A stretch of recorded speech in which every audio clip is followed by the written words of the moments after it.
गोपिका जीवनस्मरणं गोविन्द गोविन्द। सद्गुरु विठ्ठलदास महाराज की जय। துவாரகாதீசனாக கிருஷ்ணர் பரிபாலனம் பண்ணிட்டு இருக்கும்போது தன்னுடைய புத்திரர்களோட சௌக்கியமா இருக்கார். கிருஷ்ணர் தன்னுடைய புத்திரன் பிரத்யும்னன், அவருடைய புத்திரன் அனிருத்தன் இப்படி சித்திரலேகாவினால இந்த சோனிதபுரத்துக்கு அழிச்சின்னு வந்து உஷையோட அந்த அந்தப்புறத்தில் சந்தோஷமா இருக்கும்போது இப்போ பானனால யுத்தத்தில் நாகபாசத்தினால கட்டி வைக்கப்பட்டார் அப்படின்ற நிலைமை இந்த பக்கம். அங்கே துவாரகையில் என்னன்னா அப்பப்போது இந்த மாதிரி எந்த ராஜாக்கள் ராஜகுமாரர்கள் அப்படி கிளம்பி போவது உண்டு. அப்படி சொல்லிட்டு போனான்னா அந்த மழை காலம் வந்துடுத்துன்னா அவள் வந்து அங்கேயே தங்கிடுவான். அந்த காலத்தில் சஞ்சாரம் வச்சுக்க மாட்டா. இந்த மாதிரி நம்ம பேரன் எங்கேயோ கிளம்பி போயிருக்கான், பையன் எங்கேயோ கிளம்பி போயிருக்கான்னு அங்கே துவாரகாவில் இருக்கக்கூடிய பிரத்யும்னாதிகள்லாம் எல்லாரும் நினச்சிட்டு இருக்கான். பொதுவாக அந்த மழை காலம் முறிஞ்ச உடனே வந்துடுவா. இப்படி தான் வந்து கிருஷ்ணர் அஸ்தினாபுரத்துக்கு போய் மழை காலம் அது வராமல் இருக்கும்போது காலிந்திய விவாகம் செய்து கொண்டு வந்தார்னு இந்த சரித்திரங்கள்லாம் நம்ம கேட்டோம். இந்த மாதிரி மழை காலம் முடிஞ்சிருத்தே, மழை காலம் முடிஞ்சிட்டா பொதுவாக அனிருத்தன் திரும்ப வந்துடுவானே துவாரகைக்கு, போனவன் வரவே இல்லையேன்னு இப்போ கவலை வந்துடுத்து. மழை காலமும் முடிஞ்சிருத்து, வரலையே அப்படின்னு. என்ன ஆச்சு அப்படின்னு யோசனை பண்ணிட்டே இருக்கும்போது அங்கேருந்து நாரதர் நேராக துவாரகைக்கு வந்து பிரத்யும்னன் கிருஷ்ணர் எல்லாரும் முன்னாடியும் இந்த மாதிரி அனிருத்தன் வந்து சித்திரலேகையினால அழிச்சின் போயிருக்கா. அந்த சோனிதபுரம் அப்படின்ற ஒரு நகரம் இருக்கு. இந்த மகாபலியோட புத்திரனா இருக்கக்கூடிய பானன் அங்க பரிபாலனம் பண்ணிட்டு இருக்கான். அவன் பரமேஸ்வர பக்தன். அந்தப்புறத்துல தன் மகளோட இருக்கக்கூடிய அந்த அனிருத்தனை பார்த்து யுத்தம் செஞ்சான். யுத்தம் செய்யும் போது சைனிகர்கள்லாம் அடிச்சு துரத்தப்பட்டார்கள். ஆனா இந்த பானனை ஒண்ணுமே பண்ண முடியல. இந்த பானன் நாகபாசத்தை போட்டு கட்டி வச்சிருக்கான் அனிருத்தன். இத்தனை விஷயத்தையும் கிருஷ்ணர்கிட்டையும் பிரத்யும்னன்கிட்டையும் நாரதர் சொல்லிட்டு கிளம்பிட்டார். இப்படி அனிருத்தன் அங்க நாகபாசத்துல கஷ்டப்பட்டு இருக்கான்னு உடனே கிளம்பணும்ட்டார் கிருஷ்ணர். கிருஷ்ணர் கிளம்பும்போது சாம்பன் முதலிய புத்திரர்கள் எல்லோரும், பிரத்யும்னன் முதலியவர்கள் எல்லோரும், யுயுதானன் கதன் எல்லாரும் கிளம்புறார்களாம். பலராம சுவாமியும் கூட கிளம்புறார். அப்படி கிளம்பி வராரா, நிறைய அக்ஷௌகினியையும் அழைத்து கொண்டு அந்த பானாசுரன் கூட யுத்தம் பண்ணி ஜெயிச்சு தன் மகனை மீட்கணுன்றதுக்காக இந்த துவாரகையிலேருந்து கிருஷ்ணர் கிளம்பி வரார். சைன்யத்தோட வரார் அந்த சோனிதபுரத்துக்கு. வந்த உடனே யுத்தத்தை ஆரம்பிச்சிட்டாலா, எதுவும் பேசலையா. அந்த சோனிதபுரத்தை அந்த அத்தனை யாதவர்க சைனியரோட பகவான் வந்து முழுக்க சுத்தி இப்படி யுத்தம் பண்ண ஆரம்பிச்சிட்டா. அபாரமான யுத்தம். இப்ப வந்து அந்த அந்த நகரத்தை தான் எப்படியாவது காப்பாற்றுவேன், காவலாளியாக அந்த வரன் கொடுத்திருக்காருனோ பரமேஸ்வரன், அது நிமித்தமாக இப்ப கொடுத்த வாக்க காப்பாற்றணும்ன்றதுனால இந்த பானபட்சமாக பரமேஸ்வரன் சண்டைக்கு வந்துட்டார். பரமேஸ்வரன் கூட நம்ம முருகப்பெருமான் கூட இருக்கார். அப்புறம் நந்திகேஸ்வரர், அப்புறம் ரிஷபம் எல்லாரும் சேர்ந்துட்டு பூதகணங்கள்லாம் இந்த பாணன் பக்கத்துல இவா பக்கத்துல யுத்த சைன்யத்துக்கு சித்தமாக இருக்கா. இங்க பலராம சுவாமி, கிருஷ்ணர், அப்புறம் பிரத்யும்னன், சாம்பன் முதலியவர்கள் எல்லோரும் அவா யுத்தம் பண்றதுக்கு சித்தமா இருக்கா.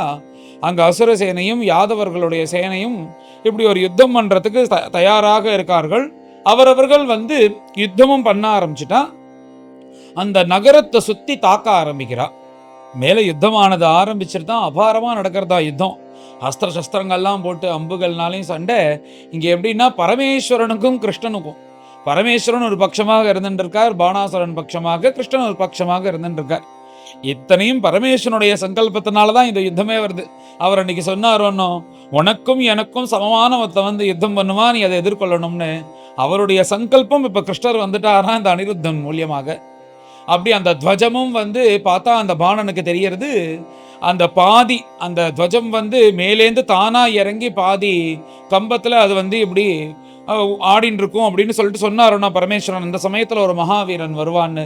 அதே போல தெரியறது. எல்லாம் பரமேஸ்வரன் சொன்னது போல அப்பேற்பட்ட வீரன் வந்துட்டான் அப்படின்னு தீர்மானம் பண்ணி அபாரமான யுத்தம் நடக்கிறதுன்னு யார் கூட சண்டை போட்டான்னு பிரம்மனிஷ்டால் வர்ணிக்கிறாருங்க. கிருஷ்ணருக்கும் பரமேஸ்வரனுக்கும் யுத்தமா ஒவ்வொரு அஸ்திரத்தையும் மாத்தி மாத்தி பிரதி ரொம்ப அற்புதமாக சண்டை போட்டுக்கிறார்கள். அதே மாதிரி பிரத்யும்னனுக்கும் அங்க இருக்கக்கூடிய முருகபெருமானுக்கும் சண்டை நடக்கிறது. அப்புறம் சாம்பனுக்கும் பானனுடைய புத்திரனுக்கும் சண்டை நடக்கிறது. கும்பாண்டன்னு ஒரு சேனாதிபதி, அந்த சேனாதிபதிக்கும் பலராம சுவாமிக்கு யுத்தம் நடக்கிறது. சாத்தியகின்னு கிருஷ்ணனுடைய நண்பர், கிருஷ்ணனுடைய மாமா பையன், அந்த மாதிரி உறவுல உள்ளவர். அவர் கிருஷ்ணருக்கு ரொம்ப வேண்டியவர். அவரும் உத்தவர் போலவே துவாரகையிலேயே இருக்கார். ரொம்ப நல்லவர் அவர். அந்த சாத்தியக்கியும் வந்திருக்காராம் யுத்தம் பண்ணணும்னு. அந்த சாத்தியக்கி கூட இந்த பாணனே தானே வந்து யுத்தம் பண்றான். எப்படி ஒவ்வொருத்தருக்கும் சலை இல்லாதபடிக்கு தனக்கு சமமா இருக்கக்கூடிய வீரர்களோட அந்த சோனிதபுரத்துல அபாரமாக யுத்தம் நடக்கிறது. இப்பதான் அந்த பாணனுக்கு சந்தோஷமா இருக்கான். இந்த 1000 கைகளும் உபயோகம் இல்லாம யுத்தம் பண்ணாம இருக்கு, இப்ப நான் யுத்தம் பண்றேன் அப்படின்னு சொல்லிட்டு அவனும் சந்தோஷமா இந்த காலத்துக்காக எதிர்பார்த்துட்டு இருக்கான். அப்படி அபாரமான யுத்தம் நடக்கிறது. ஒவ்வொருத்தர் ஒவ்வொரு அஸ்திரத்தை போடுறா, யாருக்கு யாரும் சலை இல்லாதபடிக்கு அப்படி யுத்தம் நடக்கிறது அப்படின்னு பிரம்மனிஷ்டால் இந்த யுத்தத்தை வர்ணிச்சுட்டே வர்றார். கிருஷ்ண பரமாத்மா என்ன பண்றாருன்னா, பரமேஸ்வரன் கொண்டு சண்டை போட்டுட்டே அந்த பிரேத பூத பிசாச்ச கணங்கள்லாம் பின்னாடி யுத்தத்துக்கு வந்திருக்கணும் அந்த அசுரர்களோட சேர்ந்துண்டு தன்னுடைய சார்ங்கத்திலேருந்து சர வருஷத்தினால அந்த பரமேஸ்வரன் பின்னாடி இருக்கிற பூத கணங்களையும் சேர்த்து துரத்துறார். இங்க பார்த்தா பரமேஸ்வரன் கோயில பினாக்கினி அப்படின்ற கூடிய உயர்ந்த தனுஷ் இருக்கு. கிருஷ்ண பரமாத்மாவனோட கோயில ஷார்ங்கம்ன்ற தனுஷ் இருக்கு. ரெண்டுத்துக்கும் ரெண்டு சொல்ல இல்லையா. இங்க என்ன ஆச்சரியம்னா, யுத்தம்ன்றது வந்து இந்த பான பட்சத்துக்கும் அங்க கிருஷ்ணர் பலராம சுவாமி அவா பட்சத்துக்கும் யுத்தம். இங்க அது நிமித்தமாக பானனை காப்பாற்றணும்னு பரமேஸ்வரன் வந்திருக்கார். இங்க வந்து அனிருத்தனை காப்பாற்றணும் அப்படின்றதுக்காக கிருஷ்ணன் வந்திருக்கார். இப்படி வந்து யுத்தம் பண்ணும்போது இவ நபர்களுக்கு தானே யுத்தம். ஆச்சரியம் என்னன்னா, அந்த ஷார்கமும் இந்த பினாக்கினியும் வைரபாவத்துல பாத்துக்கிறதா, நீ ஜெயிக்கிறியா நான் ஜெயிக்கிறியா பாப்போம்னு சொல்லிட்டு பகவான் கையில இருக்கக்கூடிய அந்த ஷார்க தனுஷும் பரமேஸ்வரன் கையில இருக்கக்கூடிய பினாக்கினி தனுஷும் அந்த தனுஷுக்கு உட்பட ஜெயிக்கணும்ன்ற ஒரு ஆசையோட அது வந்து அனுகூலமா இருந்து அந்த யுத்தம் பண்றவாளுக்கு யுத்தம் பண்ணும்போது சகாயப்படுவது போல அந்த தனுசு கிட்ட கூட ஜெயிக்கணும்ன்ற ஆவல் இருக்கும். அப்படி ஒரு யுத்தம் அற்புதமாக நடக்கிறது ரெண்டு பேரும் அப்படின்னு சொல்லிட்டு வர்ணிச்சுட்டே வர, ஒவ்வொரு அஸ்திரமும் இப்படி பரமேஸ்வரனும் கிருஷ்ணனும் சண்டை போடும்போது பிரம்மாஸ்திரம் போட்டா அதுக்கு பரபிரம்மாஸ்திரம், அப்புறம் வாயு அஸ்திரம் போட்டா அதுக்கு பார்ஷ்வம், அக்னி அஸ்திரம் போட்டா வருணாஸ்திரம், பரமேஸ்வரன் தன்னுடைய அஸ்திரத்தை போட்டா நாராயணன் தன்னுடைய அஸ்திரம். இந்த மாதிரி ஒவ்வொரு அஸ்திரங்களும் அஸ்திரம் பிரதி போட்டு அற்புதமாக மாத்தி மாத்தி யுத்தம் அபாரமாக நடக்கிறது அப்படின்னு பிரம்மனிஷ்டால் வர்ணிச்சுன்னு வர. இப்போ இவ்வாறு யுத்தம் நடந்துட்டே இருக்கும்போது கிருஷ்ணர் ஜிம்பனாஸ்திரம்னு ஒரு அஸ்திரத்தை போடுறார். அந்த அஸ்திரத்தை போட்டா அந்த பாணன் பக்கத்துல இருக்கிற அத்தனை அசுரர்களும் தெரிச்சு ஓடுறார்கள், சில பேர் கீழே விழுந்து சாகிறார்கள். அப்படி ஒரு அற்புதமான ஒரு அஸ்திரம். பிரத்யும்னனும் அபாரமா யுத்தம் பண்றாராம் முருகப்பெருமானோட. முருகப்பெருமான் பார்த்தார், இது வந்து ஜெயிக்கிறதுக்காக சண்டை நடக்கிற மாதிரி தெரியல, ஏதோ ஒரு காரணத்துக்காக நடக்கிறது, இதுக்கு நாம வந்து மெனக்கிடணும்ன்ற அவசியம் இல்லைன்னு அவர் அங்கேருந்து கிளம்பிட்டார்.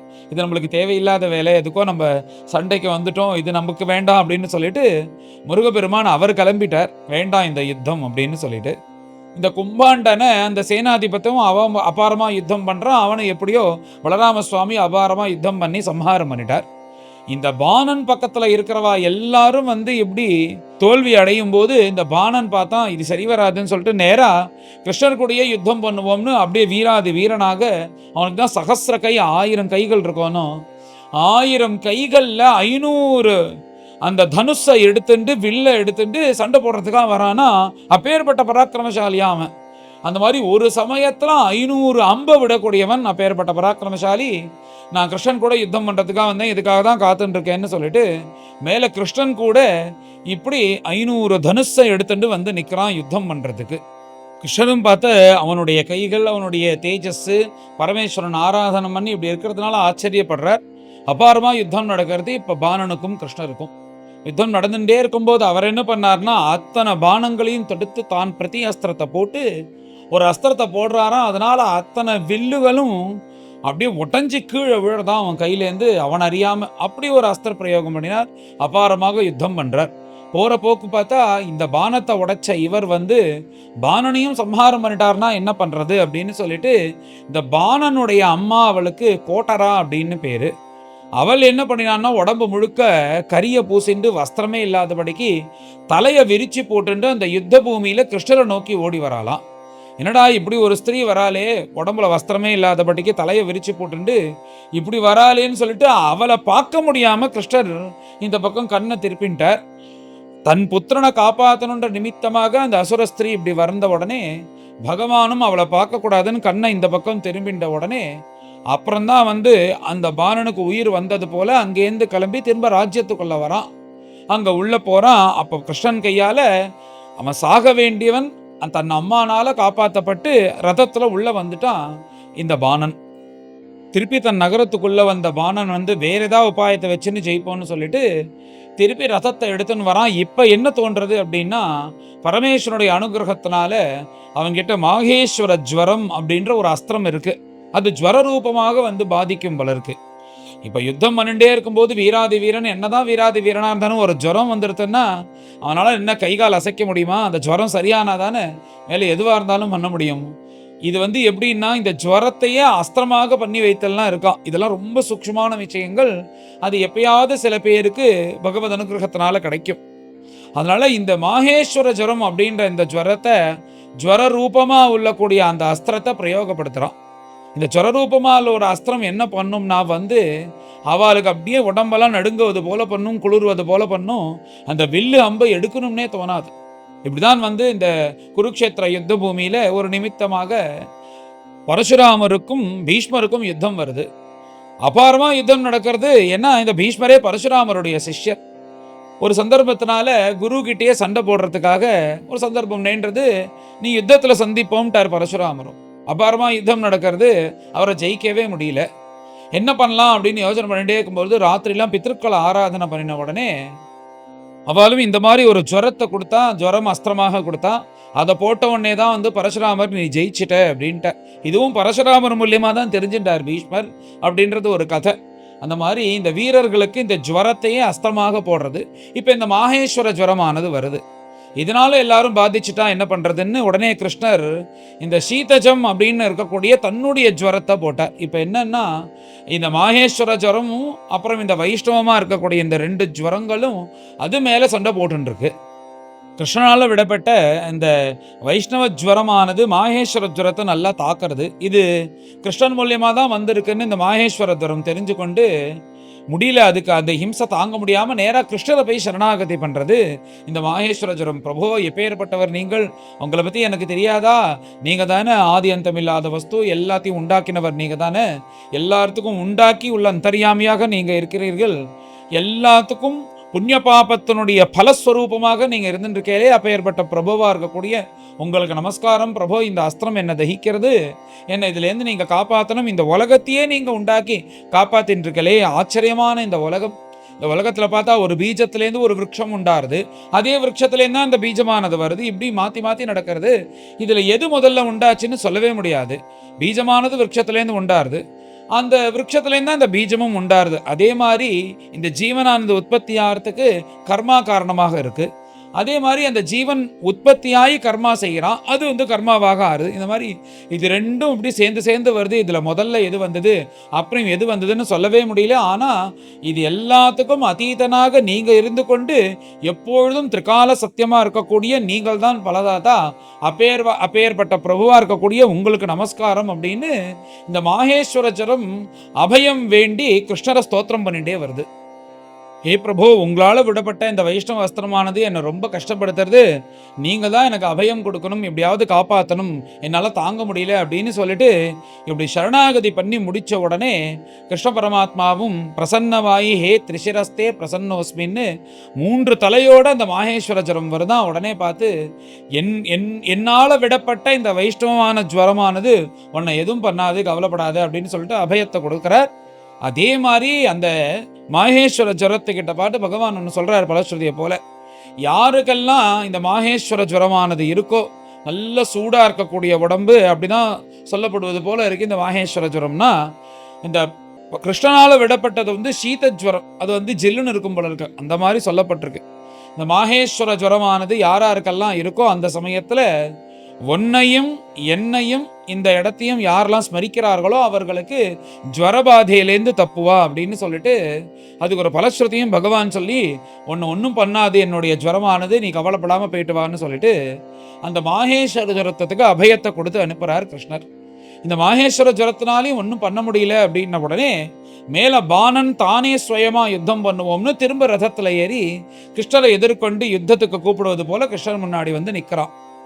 1000 கைகள் ஒன்றும் 1000 கைகள்ல பல பல ஆயுதங்கள், 500 விதமான ஆயுதத்தை கையில வச்சுட்டு கிருஷ்ணரை எப்படியாவது இந்த யுத்தத்துல ஜெயிக்கணும்னு கோபத்தோட வரான் யுத்தம் பண்றதுக்கு. அபாரமா யுத்தம் நடக்கிறது. உடனே கிருஷ்ணர் பார்த்தார், இப்படியே இவனை விடக்கூடாதுன்னு சொல்லிட்டு இவனுடைய திமிரை அடக்கணும். இந்த மகாபலியினுடைய வம்சத்துல பிறக்கிறவா எல்லாருக்குமே இந்த அகம்பாவம்ன்றது அவ பிளட்டோட இருக்கு போல இருக்கு. இப்பேற்பட்ட இவன் அகம்பாவத்தை இவன் கையை வெட்டி இப்ப கிருஷ்ணர் வந்து போக்கணும்னு பரமேஸ்வரன் முன்னாடியே சங்கல்பம் பண்ணியிருக்கார். அதனாலதான் கிருஷ்ணர் வந்திருக்கார். இப்ப அதே போல இவன் யுத்தம் பண்ணும்போது கிருஷ்ண பரமாத்மா தன்னுடைய சுதர்சன அஸ்திரத்தை எடுத்து அவன் பார்த்துட்டே இருக்கும்போது அபாரமான யுத்தத்துக்கு நடுப்புற 1000 கைகள்ல 4 கை மாத்திரம் மிச்சம் வச்சு பாக்கி எல்லா கைகளையும் அவன் பார்த்துட்டே இருக்கும்போது அஸ்திரத்தினால சரசர சரசரன்னு அறுக்கிறாராம். அவர் அறுக்கிற வேகம் பார்த்தா கண்ணை தறுக்கிறதுக்குள்ள அத்தனையும் அறுக்கிறது போல இருக்கு. ஆனா வழியில அவன் துடிக்கிறான். இப்படி 1000 கை எதுக்கு உனக்கு? முதல்ல இந்த மாதிரி இருக்கவே கூடாது, இதெல்லாம் இருக்கிறதுனால தானே திமிரு வருதுன்னு சொல்லிட்டு அவனுடைய திமிரை அடக்கிறதுக்காக தான் இந்த 1000 கைகளையும் வெட்டுறதுக்காக வந்து 4 கை மாத்திரம் மிச்சம் வச்சிருக்கார். எல்லாத்தையும் வெட்டிட்டார்.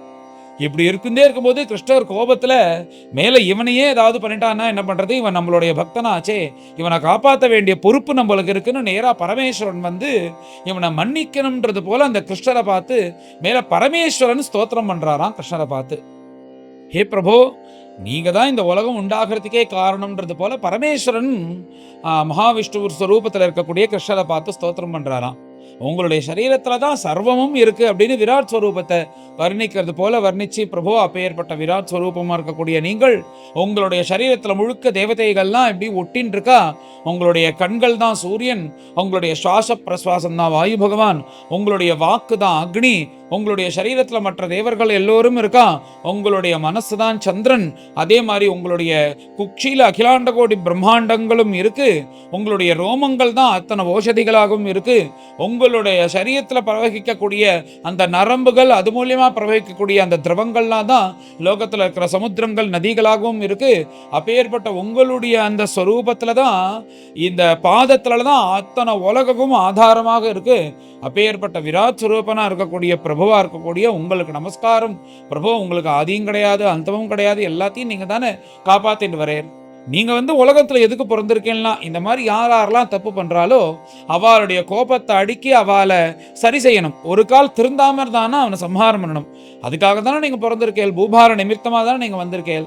ஆகையால என்னுடைய பக்தனுக்கு இந்த கையெல்லாம் வெட்டி அவனுடைய திமிரை போக்கினது ரொம்ப சரி அப்படின்றது போல பரமேஸ்வரன் கிருஷ்ணரை ஸ்தோத்திரம் பண்ணிட்டே வரார். இப்பேற்பட்ட பிரபு, நீங்கள் இந்த சூரியன் ஆகாயத்துல ஜொலிச்சுன்னு இருக்கும் போது இந்த சூரியனை மறைக்கணும்னு மேகம் வருது. அப்படி வந்த போது அதால மறைக்க முடியறதோ? அப்ப என்ன ஆறுதுன்னா, அது ஏதோ மறைக்கிறது போல இருக்குமே தவிர அந்த சூரியன் கிட்டேந்து வெளிச்சத்தை வாங்கிட்டு தான் அது நீலவர்ணமாகவும் கருப்பு வர்ணமாகவும் எடுத்துட்டு இப்படி மேகம் இருக்கிறது எப்படியோ அதே மாதிரிதான் இந்த மாயையானது உங்களையே சாப்பிடுவது போல வருது. ஆனா அந்த மாயை உங்களுடைய ஆக்ஞன்றது உலகத்துல இருக்கவா யாருக்கும் தெரியல.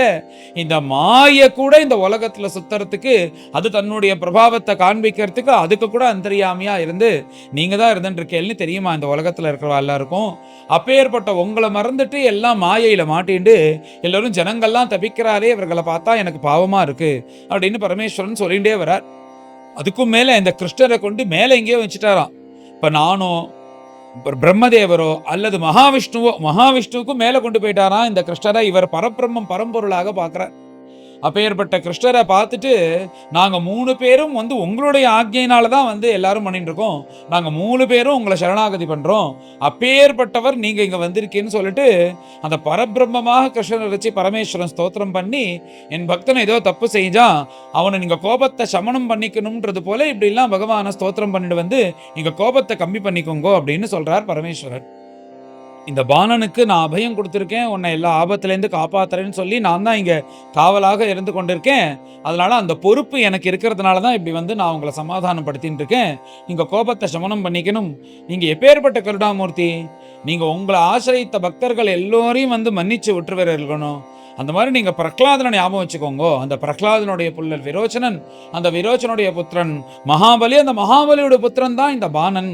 ஆகையால பிரகலாத சுவாமி இவா எல்லாரையும் மனசுல வச்சுண்டு இந்த பாணன் யுத்தத்துக்கு வந்தாலும் இவனை மன்னிச்சு விடணும் அப்படின்னு சொல்லிட்டு பரமேஸ்வரன் இப்படி கிருஷ்ணரை பிரார்த்தனை பண்ணிட்டு தான் ஏதோ ஸ்தோத்திரம் பண்ணி பகவானை சமாதானப்படுத்துவது போல இந்த யுத்தத்தை நிறுத்துறார்.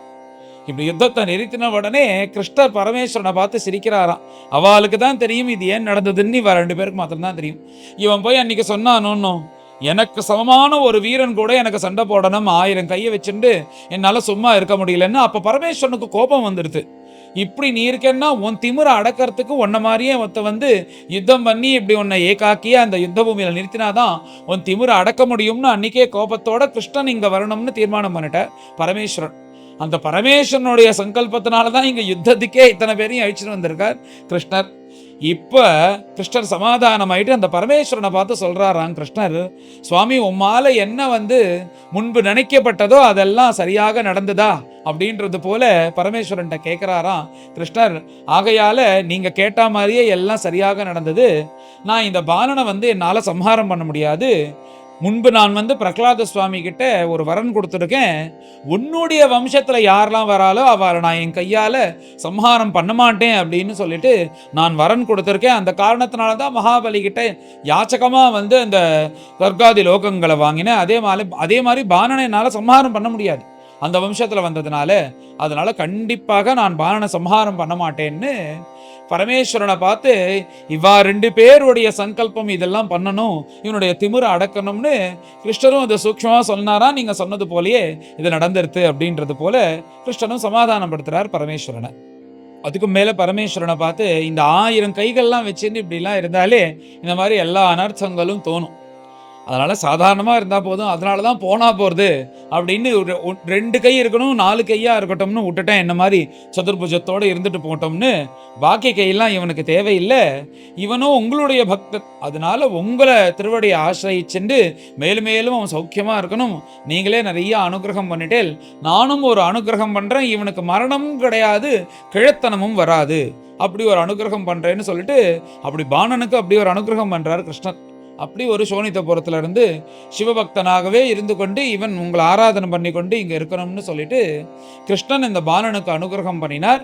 இப்ப கிருஷ்ணனும் சமாதானம் ஆயிட்டார் அப்படின்னு எல்லோருக்கும் தெரியறது. பாலனும் கிருஷ்ணரை ஸ்தோத்திரம் பண்ணுவது போல பரம சந்தோஷமாக கிருஷ்ணரை பார்த்துட்டு அந்த இடத்துல இருக்கார். பரமேஸ்வரனும் சந்தோஷப்படுறார். இப்படி எல்லோருக்கும் பரமானுகிரகம் பண்ணி பரமேஸ்வரனும் கிருஷ்ணனும் பரம சந்தோஷமா இருக்கும்போது அந்த உஷைக்கும் அனிருத்தனுக்கும் அங்க யதோக்தமா விவாகம் நடக்கிறது. பாணன் சந்தோஷமாக விவாகம் செய்து கொடுத்து தன்னுடைய பெண்ணை கிருஷ்ணர் கூட அனுப்புறானா சந்தோஷமாக.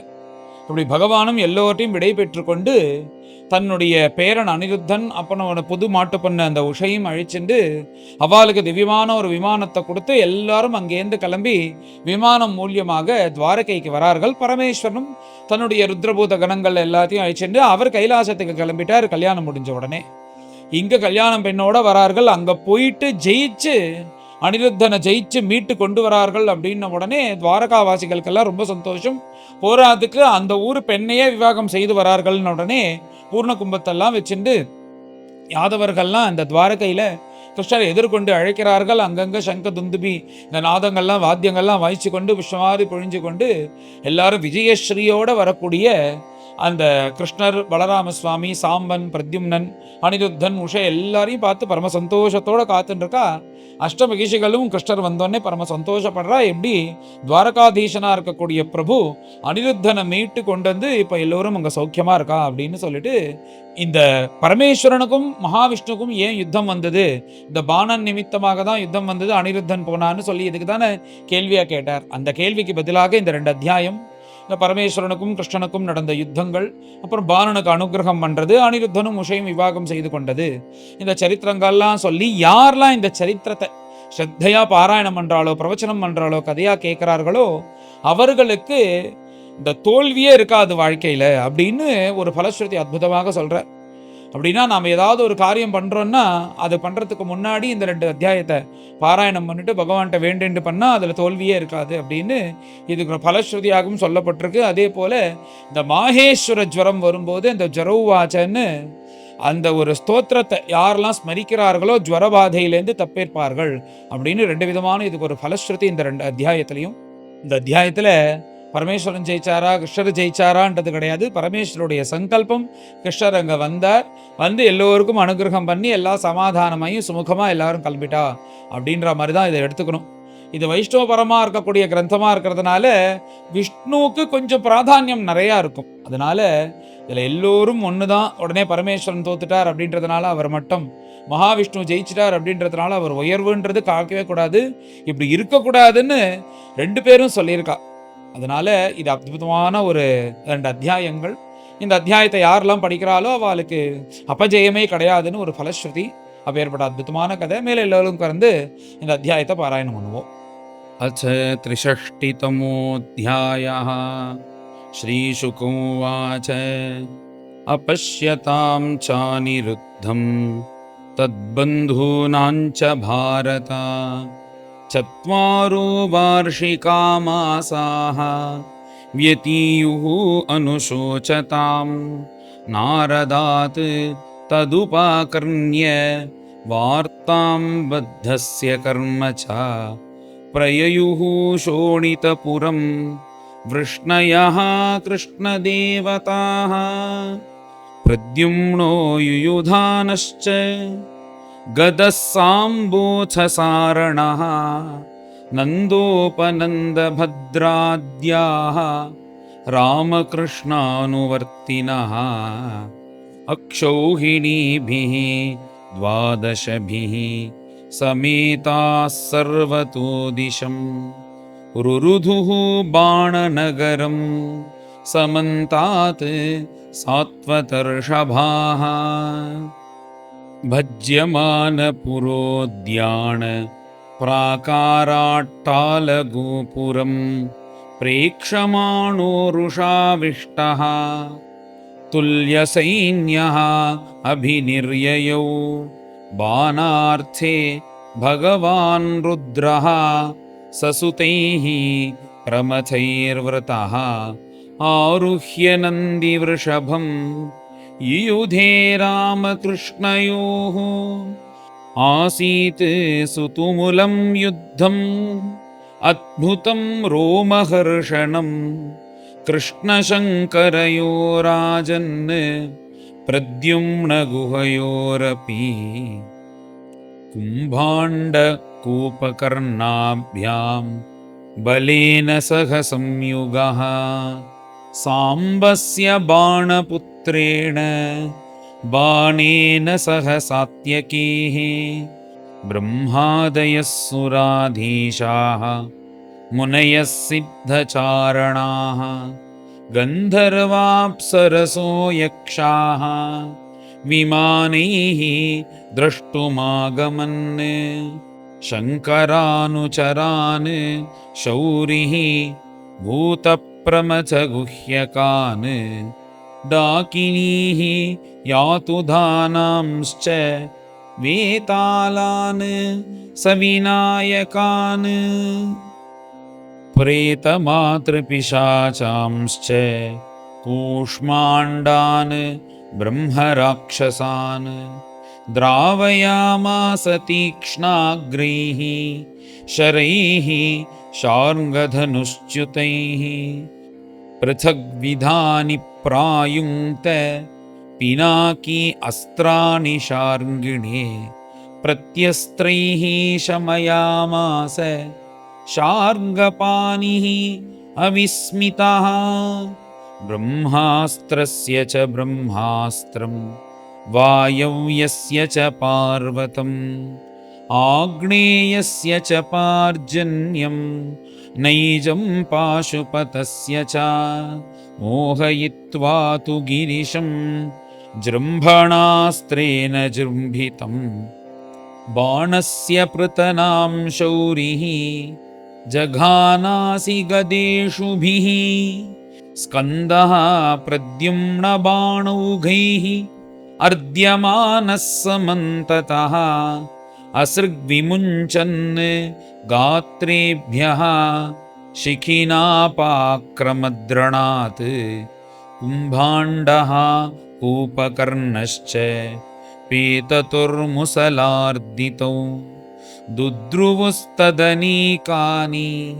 हतनाथानि सर्वतः विशीर्यमाणं स्वबलं दृष्ट्वा बाणोऽत्यमर्षणः कृष्णम् अभ्यद्रवत् सङ्ख्ये रथिः त्वैव सात्यकिं धनुंषि आकृष्य युगपत् बाणः पञ्चशतानि वै एकैकस्मिन् शरौ द्वौ संदधे रणदुर्मदः तानि चिच्छेद भगवान् धनूंषि युगपद्धरिः सारथिं रथम् अश्वांश्च हत्वा शङ्खम् अपूरयत् तन्माता कोटरा नाम नग्ना मुक्तशिरोरुहा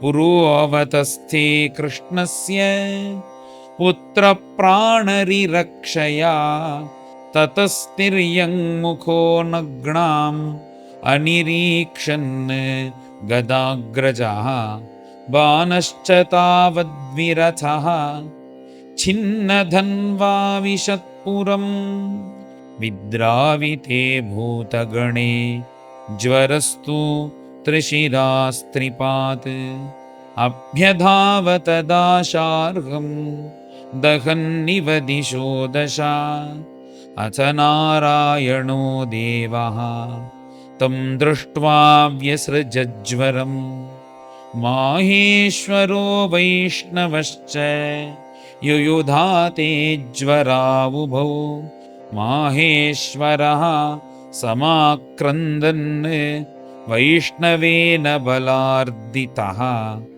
अलब्ध्वा अभयमन्यत्र भीतो माहेश्वरो ज्वरः शरणार्थी ऋषिकेशं तुष्टावप्रयताञ्जलिः ज्वरोवाच नमामि त्वानन्तशक्तिं परेशं सर्वात्मनां केवलं ज्ञप्तिमात्रं विश्वोत्पत्ति स्थानसंरोधहेतुं यत्तद्ब्रह्म ब्रह्मलिङ्गं प्रशान्तम् कालो दैवं कर्मजीवस्वभावः द्रव्यं क्षेत्रं प्राणात्मा विकारः तत्सङ्घातो बीजरोहप्रवाहः त्वन्मायैषा तन्निषेधं प्रपद्ये नानाभावैः लीलयैवोपपन्नैः देवान् साधून् लोकसेतून् बिभर्षि हंस्युन्मार्गान् हिंसया वर्तमानान् जन्मैतत्ते भारहाराय भूमेः तप्तोऽहं ते तेजसा दुस्सहेन शान्तोग्रेण अत्युल्बणेन ज्वरेण तावत्तापो देहिनां तेऽङ्घ्रिमूलं नो सेवेरन् यावदाशानुबद्धाः श्रीभगवानुवाच त्रिशिरस्ते प्रसन्नोऽस्मि व्येतु ते मज्वराद्भयं यो नो स्मरति संवादं तस्य त्वन्न भवेद्भयम् इत्युक्तो अच्युतमानम्य गतो माहेश्वरो ज्वरः बाणस्तु रथमारूढः प्रागाद्योत्स्यञ्जनार्दनम् ततो बाहुसहस्रेण नानायुधधरोऽसुरः मुमोच परमक्रुद्धः बाणांश्चक्रायुधे नृपा तस्यास्यतो अस्त्राणि असकृत् चक्रेण क्षुरनेमिना चिच्छेद भगवान् बाहून् शाखा इव वनस्पतेः बाहुषु छिद्यमानेषु बाणस्य भगवान् भवः भक्तानुकम्पी उपव्रज्य चक्रायुधमभाषत श्रीरुद्रोवाच तुम हि ब्रह्म परं ज्योतिः गूढं ब्रह्मणि वाङ्मये यं पश्यन्ति अमलात्मानः आकाशमिव केवलं नाभिर्नवोऽग्निः मुखमम्बुरेतः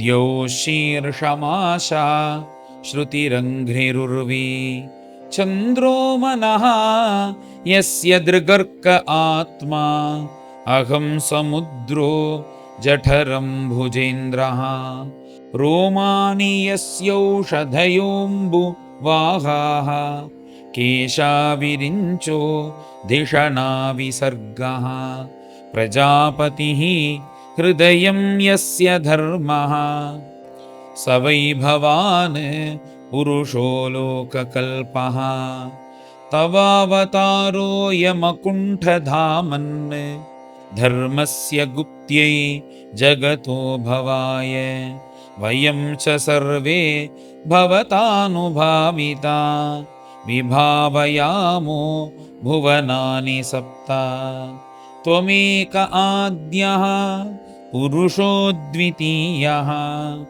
तुर्यस्वदृग्हेतुः अहेतुरीशः प्रतीयसे अथापि यथा विकारं स्वमायया सर्वगुणप्रसिद्ध्यै यथैव सूर्यः पिहितश्छायया स्वया छायां च रूपाणि च सञ्चकास्ति एवं गुणेन अपिहितो गुणांस्त्वम् आत्मप्रदीपो गुणिनश्च भूमन् यन्मायामोहितधियः पुत्रदारगृहादिषु उन्मज्जन्ति निमज्जन्ति प्रसक्ता वृजिनार्णवे देवदत्तमिमं लब्ध्वा नृलोकम् अजितेन्द्रियः यो नाद्रियेत त्वत्पादो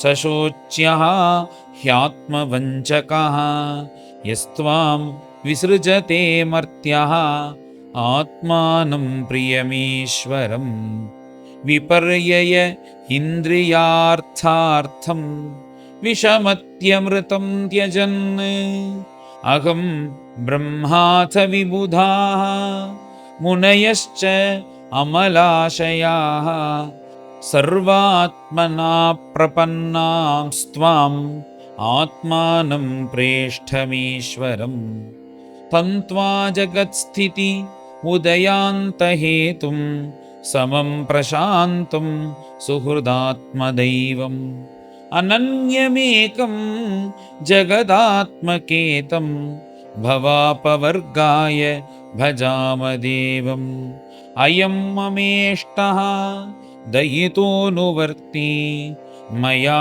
भयं दत्तममुष्य देवा सम्पाद्यतां तत् भवतः प्रसादः यथा हि ते दैत्यपतौ प्रसादः श्रीभगवानुवाच यदात्स भगवंस्त्वं नः करवामप्रियं तव भवतो यद्व्यवसितं तन्मे साधु अनुमोदितम् अवध्योऽयं ममाप्येषः वैरोचनिसुतो असुरः प्रह्लादाय वरो दत्तः न वध्यो मे तवान्वयः दर्पोपशमनाय अस्य प्रवृक्णा बाहवो मया सूदितं च बलं भूरि यच्च भारायितं भुवः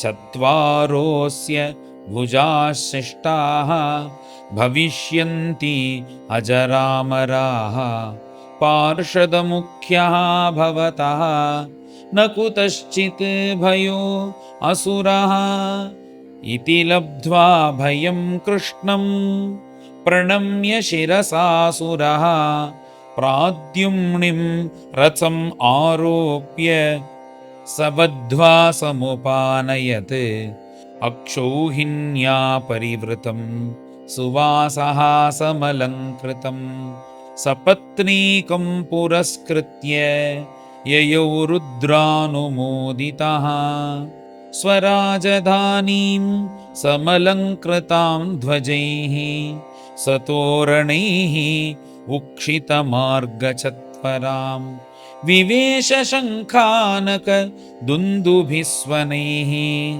अभ्युद्यतः पौरसुहृद्विजातिभिः य एवं कृष्णविजयं शङ्करेण च संयुगं संस्मरेत् प्रातरुत्थाय न तस्य स्यात् पराजयः। श्रीहरये नमः। श्रीहरये नमः। इति श्रीमद्भागवते महापुराणे परमहंस्यां संहितायां दशमस्कन्धे उत्तरार्धे अनिरुद्धानयनं नाम 63तमोऽध्यायः। गोपिका जीवनस्मरणं गोविन्द गोविन्द। सद्गुरु विठ्ठलदास महाराज की जय।